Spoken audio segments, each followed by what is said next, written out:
Hi guys, welcome back to my channel, welcome back to another Create a Sim video, a very sleepy one. It's actually almost 1 a.m. here and I said all my goodbyes, all my good nights on the internet. Anyway, I really felt like recording this. Also, I'm not sure if I would feel like recording tomorrow night or the next night, so yeah, I'm just gonna do it now. Just a disclaimer, I'm very sleepy, I'm a little drunk, I'm gonna be honest. I just spent way too many hours playing my favorite game, and yeah, I've been in a pretty bad mood all day, except, well, it got fixed in the evening. And I guess that's one reason why I really wanted to record, because I finally feel better, even though I'm super tired. Anyway, what am I doing today? Today is Tuesday. Well, it's Saturday for me, Sunday already, technically, because it's 1 a.m. almost. But when this video goes live, it's Tuesday, 23rd of April. And since it's Tuesday, you probably expect a townie makeover, which I am not doing. And I have a good reason for that. I'm not sure if it's a good reason, but did I mention how much I enjoy my silly little Sims anniversaries? Well, on this day, 8 years ago, and that feels crazy to say, but on this day, 8 years ago, I started my Sims 3 Rose Legacy. I had actually Sims 3, I had uninstalled it a couple months before that, and on this day, 8 years ago, I installed it again and I started a brand new legacy. And the rest is history, I want to say. Because, yeah, then a little later that year, I started posting it on Tumblr, and I've had my Simbler for 8 years. Also, it will be 8 years in August, and I'm still posting there, and I'm just very grateful for what I got to learn and experience thanks to Simbler. And then from Simbler I moved to Sims Twitter, and then on Sims Twitter I met so many like small Sims creators and small Sims YouTubers, and I was like, that's kind of cool, I can try that too.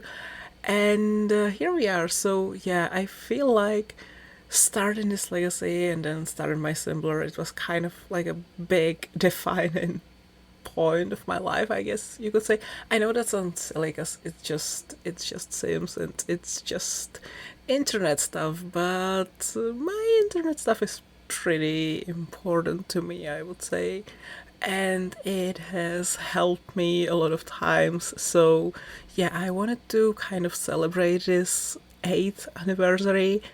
And what I'm doing is that I'm taking a look at my Rose Legacy founder. This is Amelia Rose. I have recreated her in The Sims 4 a couple times before. I briefly played with her. I kind of wanted to do a Sims 4 version of the Rose Legacy. It didn't really work out. And yeah, for today's video, I just wanted to revisit her again and give her some new outfits, maybe change up her genetics a little, although I don't think I did. I don't think I touched her face too much. Maybe I changed like her eyebrows, but her face I don't think I touched actually.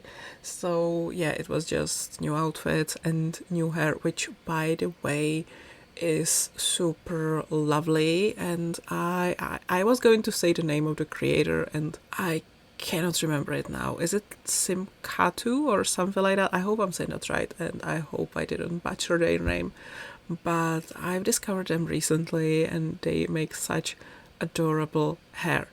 But that's not what I wanted to talk about. CC links will be linked down below. Maybe they will be already there, and if not, hopefully they will be there in a couple of days. So Amelia Rose, what can I tell you about her? She is a witch. She is very good with plants. She is a gardener.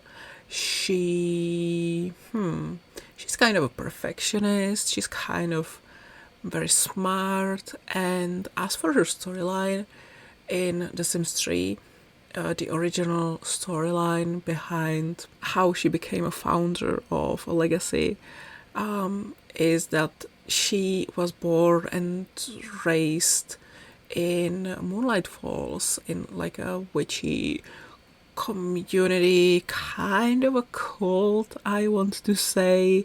It wasn't like your best magical community. They were awful, and essentially her parents wanted her to marry a rich old wizard, and she did not want to marry him. So on the night before her wedding, she ran away with the help of another witch, and that witch sort of put like a charm or something on her that made Amelia immune to any search spells or anything like that. She essentially became invisible to her family and to the cult. And then she appeared in the little town of Twinbrook, where she started a brand new life. She started off from nothing. She got a tiny little, I don't even want to call it a house, because it was like a 3x3 square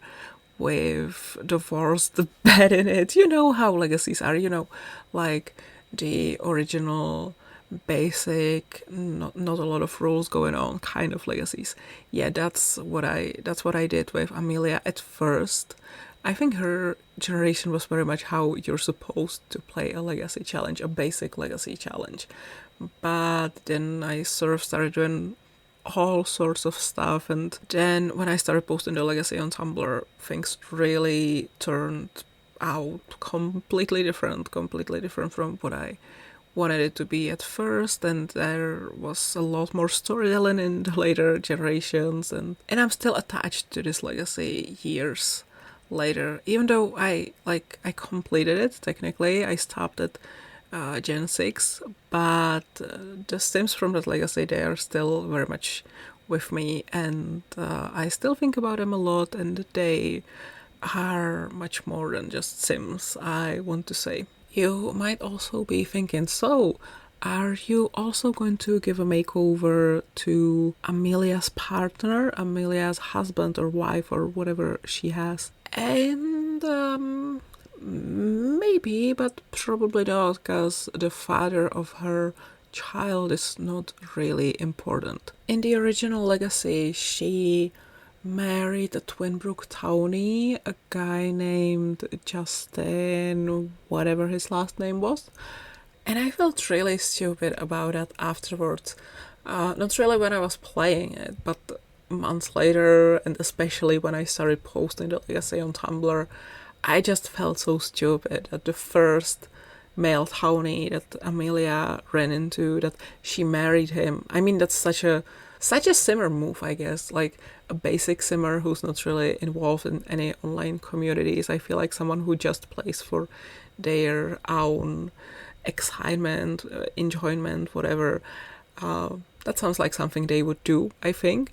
But for me, who turned out to be someone very perfectionist about their legacy and about the Sims in that legacy and stuff, it just felt so stupid. It didn't make any sense to me for her to marry him. So then I replaced him with a guy, and this replacement, like, it still happened the way it happened, but I had a sort of alternative story in my head where she met a different guy. And then somewhere down the line, I was like, actually, I feel like she is aromantic and asexual. I don't know why I get that vibe from her, but I just do. And I was like, this guy, they were not married.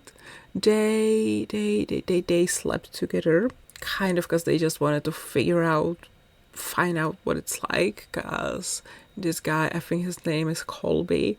Yeah, I think Colby also was like under the Ace umbrella, and they were trying to figure things out together, and they slept together, and very much again in like simmer fashion. Their very first and last time they were sleeping together, it resulted in a baby, of course.